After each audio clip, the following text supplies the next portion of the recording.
पश्चिम बंगाल की राजनीति में हमेशा कहीं न कहीं या कोई न कोई उलटफेर होता ही रहता है और इसी को लेकर के अब एक बयान निकलकर अभिषेक बनर्जी से सामने आया है। उन्होंने कहा है कि जितने भी बागी विधायक हैं या बागी नेता हैं, अगर वो वापस आते हैं ममता बनर्जी के नेतृत्व में तो मैं इस्तीफा दे दूंगा और ये इस्तीफा 1 घंटे के भीतर ही दे दूंगा।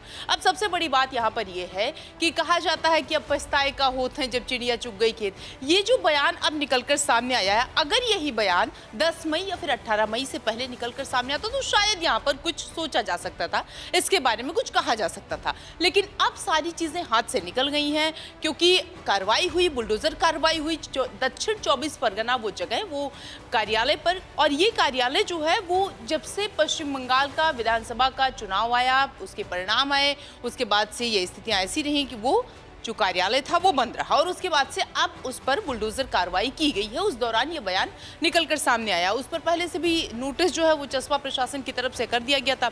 इसी के साथ एक चीज़ और कि अब चाहे सुखेंदु की बात करें, माफ़ कीजिएगा, सुष्मिता देव की बात करें या फिर प्रकाश चिक की बात करें, इन लोगों ने राज्यसभा ज्वाइन कर लिया और ये वही लोग हैं जब इन्होंने इस्तीफा दिया था टीएमसी से, राज्यसभा से, टीएमसी के राज्यसभा से इस्तीफा दिया और उसके बाद से लगातार ऐसे कयास लगाए जा रहे थे। और जब इन्होंने बीजेपी ज्वाइन किया उसके बाद से तकरीबन 1 से 1.5 घंटे का वो समय रहा होगा और इनको उम्मीदवार बना दिया गया। अब ये राज्यसभा पहुंच गए हैं, निर्विरोध चुनाव हुआ और ये जीत गए। इसी के साथ काकोली घोष के नेतृत्व में 20 और सांसद थे जिन्होंने एनसीपीआई ज्वाइन कर लिया, जो एनडीए का कहीं ना कहीं एनडीए गठबंधन का समर्थन करता है। इसी के साथ जिस इन 20 सांसदों की अगर बात करें तो इसमें शर्मिला सरकार है, प्रसून है, जगदीश है, अनूप चक्रवर्ती, यूसुफ पठान, रचना बनर्जी, देव अधिकारी समेत 20 ऐसे सांसद हैं, 20 ऐसे चेहरे हैं जिन्होंने अब वहां पर एनडीए का वो गठबंधन ज्वाइन कर लिया और कहीं ना कहीं वो उसको सपोर्ट करेंगे, उसके समर्थन में रहेंगे। इसके अलावा अगर हम विधायकों की बात करते हैं, खासकर तो 80 में से 64 ऐसे विधायक थे जिन्होंने ऋतव्रत बनर्जी को सबसे आगे रखा और उसके बाद से असली टीएमसी उन्होंने, क्योंकि इसको लेकर के लगातार लड़ाई भी राजनीतिक तौर पर हम लोगों ने देखा था कि ऋतव्रत बनर्जी का कहना था कि असली टीएमसी वही है। ममता बनर्जी को लेकर के तमाम आरोप लगाए गए थे, चुनाव चिन्ह का भी दावा ठोक दिया गया था और जो आवंटित दफ्तर है टीएमसी का उस पर भी कहीं ना कहीं कब्जा कर लिया गया था। और अब इसी को लेकर के ऋतव्रत बनर्जी को टीएमसी दल का नेता चुना गया, विपक्ष के वो नेता हो गए। और मदन मिश्रा ने इन सब बयानों को लेकर के, क्योंकि ये सारी स्थितियां तभी से शुरू हुई और उसके बाद से ऐसी होती गई पश्चिम बंगाल की राजनीति में, सब लोग जितने भी लोग थे वो ममता बनर्जी को साफ तौर पर ये कह रहे थे कि अभिषेक बनर्जी का जो नेतृत्व है या उनके नेतृत्व में जितने भी सांसद या फिर विधायक हैं वो कहीं ना कहीं परेशान हैं। और यही वजह है क्योंकि तमाम नेताओं की तरफ से, तमाम विधायकों की तरफ से, प्रवक्ताओं की तरफ से इस बात का खुलासा किया गया और अब इसी को लेकर के मदन मिश्रा ने अभिषेक बनर्जी को जो नेतृत्व है उसको हिटलर शाही कहा कि वो हिटलर की तरीके से सारी चीज़ें करते थे। मतलब एक तौर पर आप मान लीजिए कि उन्होंने कह दिया कि भैया इसको हटा दो तो उसको हटा दो, यहाँ बैठो इस कुर्सी पे तो बैठो और यहाँ पर खड़े रहो तो खड़े रहो। इसको लेकर के जब विरोध किया गया तो नेताओं की तरफ से कहा गया कि अगर कोई सांसद है या अगर कोई विधायक है तो वो जो है आया हुआ है पार्टी में, पूरी तरीके से कार्यकर्ता है, समर्पित कार्यकर्ता है। लेकिन ममता बनर्जी ने इसको ना चुन करके उन्होंने अपने रिश्तेदारों को, अपने भतीजे को चुना। जब प्रेस कॉन्फ्रेंस हुई ममता बनर्जी और उसके बगल में हम लोगों ने देखा उस प्रेस कॉन्फ्रेंस में अभिषेक बनर्जी की मौजूदगी थी, वो बैठे थे, लेकिन तब भी वहां पर विरोध हुआ, नेताओं की तरफ से तब भी विरोध किया गया। इसके बाद से अंडे वाला पूरा सीन वहां पर चला। जब वो बाहर निकले अभिषेक बनर्जी तब हम लोगों ने देखा कि जनता ने उन पर अंडे बरसाए। तो कहीं ना कहीं ममता बनर्जी को लेकर के या फिर उनके नेतृत्व को लेकर के लगातार पश्चिम बंगाल की राजनीति में उलटफेर होते रहे हैं।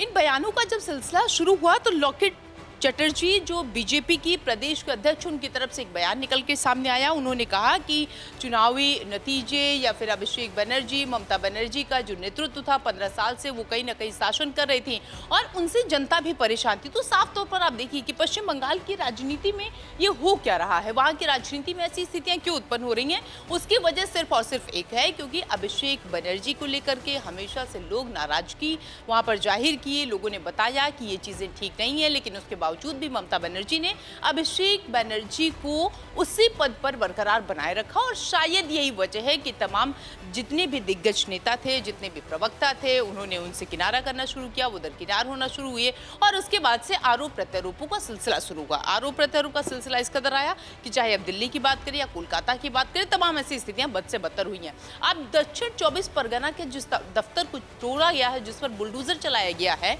उसको लेकर के अभिषेक बनर्जी ने यह बयान दिया है कि हम जो है इस पूरे मामले को लेकर के, इस मांग को लेकर के कोर्ट तक जाएंगे। हालांकि अब ये देखने की बात होगी कि कोर्ट में ये पूरा मामला क्या होता है, कैसे नहीं होता है। लेकिन एक चीज़ गौर करने की बात है कि जब ये बयान सामने आया, जब ये कहा गया कि 1 घंटे में मैं इस्तीफा दे दूंगा, उसके साथ ही ये भी कहा गया उसी में जोड़ते हुए कि मुझे पता है कि वो लोग ऐसा नहीं करेंगे क्योंकि उनको ईडी, सीबीआई तमाम आरोप लगाए गए, इसका डर है। और इसी के साथ अभिषेक बनर्जी ने यह भी कहा कि मुझे पूरी उम्मीद है वो वापस नहीं आएंगे। अगर वो वापस आते हैं तो मैं यहाँ से चला जाऊंगा, मैं इस पूरे जितने भी पद हमारे पास हैं उससे मैं इस्तीफा दे दूंगा, उससे मैं किनारे चला जाऊंगा। मतलब आप आइए, लेकिन इस बात का भी अभिषेक बनर्जी को पूरी तरीके से अंदेशा है, पूरी तरीके से उनको इस बात की जानकारी है कि कोई अब आएगा नहीं। अब इस तौर पर आप मान लीजिए कि कोई ऐसा व्यक्ति है जो यहाँ से किसी पार्टी से चला गया दूसरी पार्टी में और उन्होंने वहाँ की सदस्यता ले ली है, उस पार्टी को उन्होंने ज्वाइन कर लिया है। उसके बाद आप अगर किसी को बुलाएंगे तो कैसे ये संभव है? उदाहरण के तौर पर कोई किसी और के घर पे जाके खाना खा लिया, उसके बाद आप बुला रहे हैं कि आइए बैठिए, नहीं संभव है। ये सेम चीजें वहां पर हो रही है पश्चिम बंगाल में। लेकिन अभिषेक बनर्जी ने जो ये बयान दिया है, अब इस बयान को लेकर के चर्चा बहुत तेज है। सवाल ये भी है, और पश्चिम बंगाल की जनता या फिर राजनीतिक तौर पर अगर देखें तो कहा जा रहा है कि अभिषेक बनर्जी को समझ में आ गया है। अब साफ तौर पर ये देखिए, क्योंकि पश्चिम बंगाल हमेशा से चर्चा का केंद्र रहा है। ममता बनर्जी जब वो ये कहती है कि मैं मुख्यमंत्री अभी भी हूँ, अपने एक सैंडल पर वो नहीं लिखती है, उसके बाद से अभिषेक बनर्जी जिन पर अंडे फेंके जाते हैं, तमाम राजनीतिक जो है वो बयानबाजी होती है, लेकिन उसके बाद भी चीज़ें उनको नहीं समझ में आती हैं। आज 1-1.5 महीने के बाद से 2 महीने के बाद जब उनको ये समझ में आया है, तब उन्होंने ये बयान दिया है। देखने की बात होगी, क्योंकि इसको लेकर के अब लगातार आरोप प्रत्यारोप हो रहे हैं। लॉकेट चटर्जी जो बीजेपी के अध्यक्ष हैं, उन्होंने कहा है कि अब कुछ नहीं हो सकता। देखना होगा कि अब अभिषेक बनर्जी का क्या होगा।